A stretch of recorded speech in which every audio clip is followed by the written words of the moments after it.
سلام دوستای عزیز، امیدوارم که حال همه شما خوب باشه. در این ویدیو امروزی ما برای شما یک AI اپلیکیشن از طرف ادوبی برای شما معرفی میکنم که بسیار کار شما را راحت خواهد کرد. این در حقیقت یک ایمیج بک‌گراند ریموور است، یک برنامه کاملا رایگان از طرف ادوبی یا شرکت ادوبی که میتونین با این برنامه توسط هوش مصنوعی هر نوع تصویری را که خواسته باشین بک‌گراندش را ریموو کنین یا بک‌گراندش را پاک کنین. خب به خاطر این کار ما اولین کاری که انجام میدیم میم در روی گوگل و از گوگل یک قسمت نوشته میکنیم که Adobe Image Background Remover. این را کلیک میکنیم. Adobe Image Background Remover را وقتی که در سرچ ترم گوگل زدیم در قسمت باز این را کلیک میکنیم و انتر میکنیم تا این صفحه برای ما و شما باز شود. وقتی این صفحه باز شد روی همین لینک اول www.adobe.com/home/feature باز همین لینک که ما فعلا بهش اشاره میکنیم این باز خواهد شد. خب به خاطر اینکه این صفحه رو باز کنیم ما شما چیکار میکنیم؟ روی لینک کلیک میکنم تا این باز شده. البته من قبلا هم باز کرده بودم. در اینجا شما میبینید که از طرف Adobe Express است این برنامه و این نوشته کرده که remove the background from your image for free. یعنی کاملا رایگان شما میتونید این کار را انجام بدید.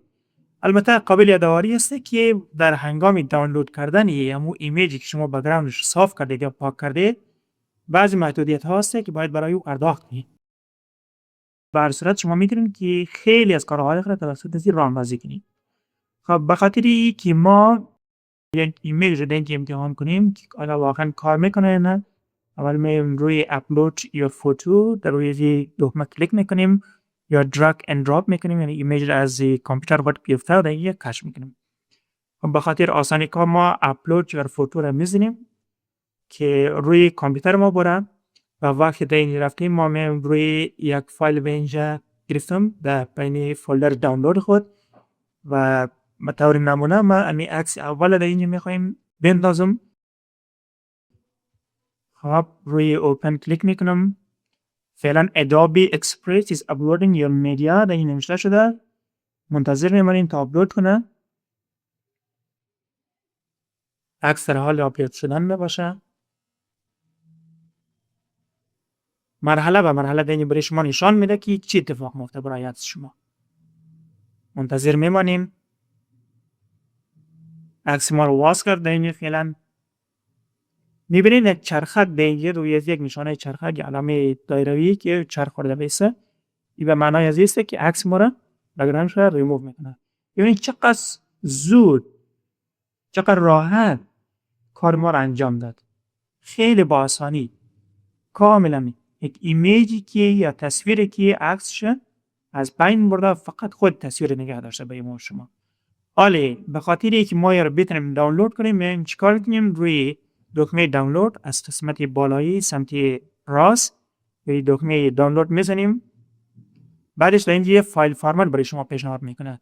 شما چند نوع فایل فرمت دارین یا نوعی فایل داره که میتونین که ایمیج خود را یا فوتوی خود را در دانلود کنید به اون فرمت. مثلا در اینجا داره transparent PNG best for images, JPG best for small file size, PDF standard best for documents, PDF print best for printing. خب ما از بین از چون ایمیج میخوایم پس transparent PNG را انتخاب میکنیم. گزینه را انتخاب میکنیم و در این قسمت پیشتر اگر متوجه شده باشین ما گفتیم که این محدودیت داره. این که شما بیشتر از 1200 در 1200 پیکسل نمیتونین که الان سایز فایل خود را اینکریز کنین یا بیشتر کنین. پس اگر میخواین بیشتر کنین باید چیکار کنین؟ شما باید این پرداخت کنین یا اپگرید کنین. خب ما فعلا روی این اکتفا میکنیم. در 1200 در 1200 پیکسل سایز برای ما شما روی دکمه دانلود میزنین تا دانلود شه. ببین چقدر راحت و عکس ما شما دانلود شد. اگه به خاطر اینکه ببینیم واقعا کار کردن. بله یعنی عکسی که ما فعلا بک‌گراندش را توسط Adobe Express Image Background Remover ریموو کردیم یا حذف کردیم بک‌گراندش یا پاک کردیم و این هم در فولدر قبلی ما شما ببین ام عکس قبلی یا اوریجینال؟ معذرت عکس دیگه رو باز کردم. یم عکسی اوریجینال بود که ما به ادوب اکسپرس داده بودیم. یم عکسی بک‌گراند ریموو شدهش. دوستا اگر این ویدیو خوشتان آمد لطفاً چینل ما را لایک سابسکرایب کنین و منتظر ویدیوهای بیشتر رو باشید که چگونه میتونیم از هوش مصنوعی برای کارهای روزمره خود استفاده کنیم. لطفاً ما را همراهی کنید. تشکر از توجه شما.